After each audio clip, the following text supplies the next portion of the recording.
साक्षी भाव में जीना कैसे संभव हो सकता है? साक्षी भाव में जीने की कुंजी आपको देना चाहता हूं। जब आप मूल स्रोत से टूटे हैं तो आप इस अनेक के जगत में भटक गए, आपको स्वयं का होश नहीं रहा। किसी भी व्यक्ति को स्वयं का होश आता ही नहीं 24 घंटे में। सारी चीजों में आपका ध्यान उलझा रहता है। इस संसार की, इस दृश्य जगत में जितनी सारी चीजें हैं उन सब में आपका चित्त, आपकी चेतना उलझी हुई है। स्वयं के प्रति आपका होश कभी जागता ही नहीं है। संबुद्ध पुरुषों ने, सारे सद्गुरुओं ने चीख चीख कर कहा, मैं तुम्हें जगाने आया हूं। बुद्ध, कृष्ण, क्राइस्ट, मोहम्मद तुम्हें जगाने आते हैं। जगाने का अर्थ कि तुम स्वयं को भूल गए हो। स्वयं का होश रखना जिसे आ जाए उसका जागना शुरू हो जाता है। तुम संसार के सारे काम करते रहो, कोई विरोध नहीं है, लेकिन संसार के सारे कृत्यों को करते हुए भी स्वयं को यानी साक्षी को नहीं भूलना है। स्वयं के प्रति होश बनाए रखना है। यही साक्षी भाव में जीने का सार है।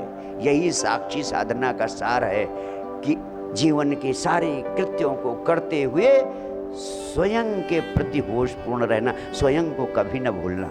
और जो स्वयं को भूल गया वो अनेक के जगत में भटक गया, और जिसे स्वयं का होश रहा वो धीरे धीरे अनेक से तीन में आ जाता है। वो धीरे धीरे अनेक से तीन में साक्षी पर उसकी दृष्टि रहती है तो सारा जगत दृश्य हो जाता है। और दोनों में जो संबंध है साक्षी और दृश्य जगत में, दर्शन का संबंध, वो तीसरा कोण बन जाता है। स्वयं के प्रति होश पूर्ण होते ही अनेक से तुम तीन में रमने लगते हो। और जब तुम तीन में रमने लगते हो तब तुम सच्चे अर्थों में साधक बन जाते हो। सच्चे अर्थों में साधक बन जाते हो।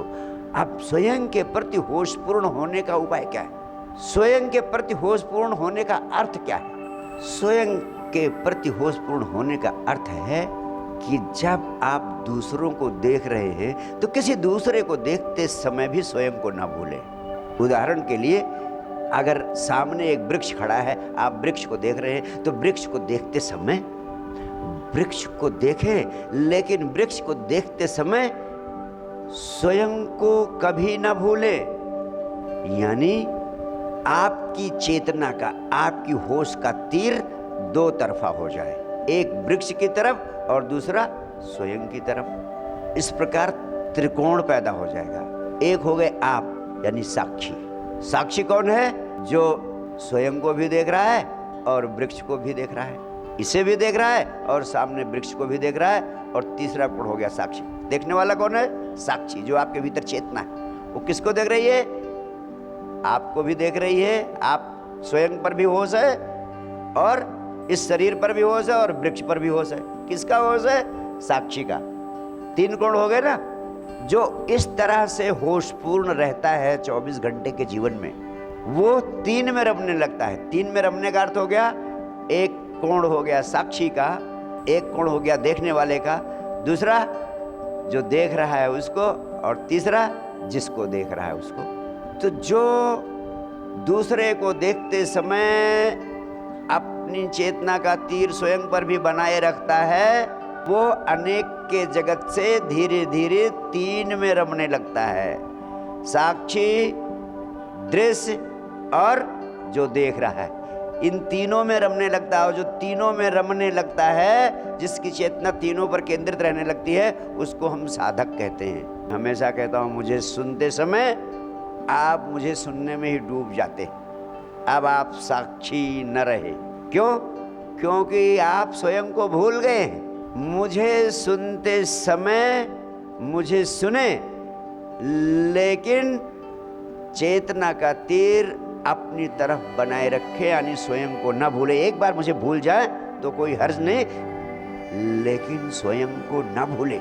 जब इस तरह आप मुझे सुनेंगे, स्वयं के प्रति पूरी तरह होशपूर्ण रहते हुए, स्वयं को कभी न भूलते हुए जब आप मुझे सुनेंगे, तब आपको पता चलेगा कि पहली दफा, पहली बार आपने मुझे सच्चे अर्थों में सुना है। तब आप एक और स्थिति में पहुंचेंगे कि बार बार शुरू में आपको स्वयं को भूल जाने की परिस्थिति पैदा होगी। बार बार ऐसा लगेगा स्वयं को भूल गए हैं। एक मिनट भी स्वयं के प्रति होशपूर्ण रहना शुरू में कठिन होगा। क्यों? क्योंकि जन्मों जन्मों से आपकी आदत पड़ी है स्वयं के प्रति बेहोशी में जीने की। जन्मों जन्मों से, लाखों जन्मों से स्वयं का होश नहीं रहा और बेहोशी में जीते चले आए। पुनरपि जननम पुनरपि मरणम पुनरपि जन्मम पुनरपि मरणम। आप होश में जी ही नहीं सके, कभी स्वयं के प्रति होशपूर्ण रह ही नहीं सके।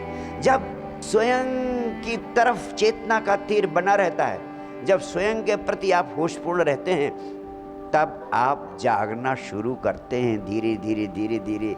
जब स्वयं पर चेतना का तीर बना रहता है, जब स्वयं का होश बना रहता है और जब ये होश निरंतर रहने लगता है, कभी टूटता ही नहीं है, तब आप हो जाते हैं सिद्ध।